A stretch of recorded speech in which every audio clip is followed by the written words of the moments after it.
ఈరోజు ఒక Argentina football player soccer ఆడడానికి రేవంత్ రెడ్డితో వస్తున్నాడట.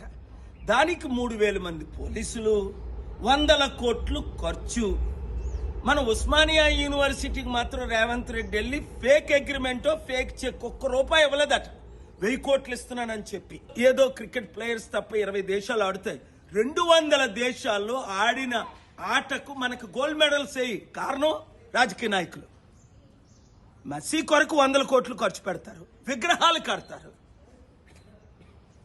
మరలా అక్కడ పటేల్కి విగ్రహం కట్టారని 3,000 కోట్లు ఖర్చు పెట్టారని ఇదే కాంగ్రెస్ పార్టీ నేతలు తిడతారు. Double standard.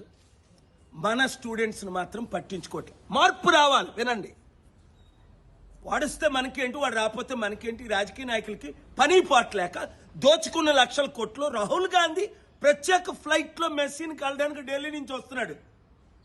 యథా రాజా తథా ప్రజ. రాహుల్ గాంధీ, సోనియా గాంధీ ఎంత అవినీతి చేయబట్టే రేవంత్ రెడ్డి మొత్తం దోచుకుంటున్నాడు అని ఇంతమంది ఆరోపణలు.